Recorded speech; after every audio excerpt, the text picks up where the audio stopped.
আসসালামু আলাইকুম রহমতুল্লাহ। দর্শক, আজকের এই ভিডিওটি খুবই গুরুত্বপূর্ণ। দয়া করে আপনারা সম্পূর্ণ ভিডিওটা দেখবেন। আর যারা এখনও চ্যানেলটিকে সাবস্ক্রাইব করেননি অবশ্যই সাবস্ক্রাইব করে পাশেই থাকবেন। দর্শক, বর্তমানে অভ্যন্তরীণকালে সরকার গঠনের সময় কিংবা সরকার গঠন যিনি হয়েছেন ডক্টর ইউনূস স্যার, তাকে নিয়ে কিন্তু একটা অপপ্রচার চালানো হচ্ছে। না, কিছু কিছু সংখ্যক লোক বলতেছে যে তাই তিনি নাকি বললে আপনার সুদকে প্রমোট করেছে, তারপরে ঘুষকে প্রমোট করেছে। আজকে তাদের জন্য ভিডিওটা দেখুন। আপনারা যে বলতেছেন যে তিনি সুদকে বা ঘুষকে, তার বক্তব্য এমনটাই ছিল যে তিনি সুদকে না বলেছে।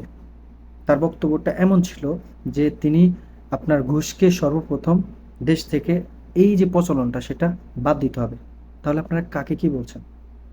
আচ্ছা, এই যে আপনারা যারা এই যে সুদের কথা নিয়ে তাকে যারা মানে মিথ্যা অপপ্রচার চালাচ্ছেন, তাদেরকে বলতে চাই, এই যে আপনারা ব্যাংকিং সিস্টেমটা, যে আপনারা যে ব্যাংকিং সিস্টেমে যে টাকাটা পান সেটা কি পান, না কিসের টাকা পান সেটা বলেন না। এই যে মুনাফা যে আপনারা পাচ্ছেন, হ্যাঁ, এটা কি? না, এটার অর্থটা কিন্তু আমার জানা নাই। সত্যিকার অর্থে এটার অর্থ আমার জানা নাই।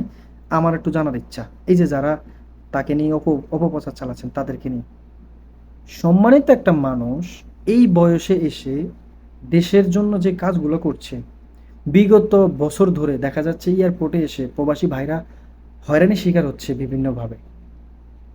বিমান থেকে নামার পরেও তাদের লাকিজ পাওয়া যাচ্ছে না। আর সেখানে বিমান থেকে নামার নামার কিছুক্ষণ পরে দেখা যাচ্ছে যে তাদের সিরিয়াল হচ্ছে, কিন্তু দেখা যাচ্ছে বেল্টে সে তাদের মাল সামানাগুলো মানে ঘুরতেছে, কিন্তু এখনো তারা সিরিয়াল আছে, আসতেছে। তাহলে এই যে সুযোগ সুবিধাটা, এই যে সম্মানটা বিগত বছর ধরে পাইছে, মানুষটা যেভাবে দেশকে গুছিয়ে নেওয়ার জন্য একটা ভালো একটা প্রচেষ্টা চালাচ্ছে, সবাইকে উদ্যোক্তা হতে বলতেছে, চাকরি থেকে মানে চাকরি করবে না এমনটা তিনি মানে কথা বলে না। তিনি বলতেছে যে প্রত্যেক জায়গা থেকে উদ্যোক্তা হতে হবে। তাহলে যে মানুষটা এইভাবে কথাগুলো বলে, যে মানুষটা আসার পর থেকে শুরু থেকে বলে যে ঘুষের যে প্রচলনটা সেটা বন্ধ করতে হবে, তাহলে দেশকে আরো সুন্দরভাবে এগিয়ে নেওয়া যাবে, তাহলে তাকে আপনারা কেন এভাবে অপবাদটি দিচ্ছেন সেটা বলেন। উদ্দেশ্যে শুধু এতটুকু বলতে চাই যে আসলে কি বলবো, আপনাদের কিছু খাউজানি চুলকানি আছে। এই খাউজানি চুলকানি দিয়ে আপনারা বিভিন্নভাবে বিভিন্ন বক্তব্য বলে থাকেন।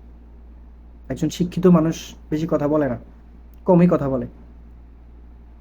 না কোনো মেকআপ, না কোনো কিছু, না কোনো কিছু। দেখুন তো তার পোশাক আশাকের দিকে একটু খেয়াল করে দেখেন তো, আছে কোনো এরকম স্ট্যাটাস? আছে কোনো কোনো কিছু? কিন্তু হাজার হাজার কোটি টাকার মালিক তিনি, হাজার হাজার। বিশ্বে তাকে সবাই চেনে, নোবেল বিজয়ী, বারবার। এমন একটা সম্মানী মানুষ ডক্টর ইউনূস স্যার, তাদেরকে নিয়ে আপনারা বিভিন্ন কথাবার্তা বলতেছেন। আমরা তো বলতে পারি যে আমরা সৌভাগ্যবান। আসলে এমন একটা মানুষ আমাদের দেশের প্রধান হয়েছে অভ্যন্তরীণকালের জন্য। না, দিন শেষে একজন অবশ্যই আসবে, নেতৃত্ব দেওয়ার জন্য তো একজন নেতা প্রয়োজন, তাই না?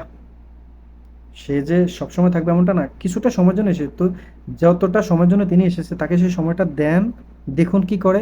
তার বক্তব্যটা তো এমনই ছিল যে আমি তো কিছুটা সময়ের জন্য এসেছি, আপনারা যদি চান তাহলে আমি থাকবো, আর যদি বলেন যে না আপনারা তাকে চান না, তাহলে সে চলে যাবে তার জায়গায়। বলেন, কি বলবেন বলেন। দর্শক, ভালো থাকবেন, সুস্থ থাকবেন। যারা ভিডিওটি দেখেছেন অবশ্যই ভিডিওটা শেয়ার করবেন, ইনশাল্লাহ।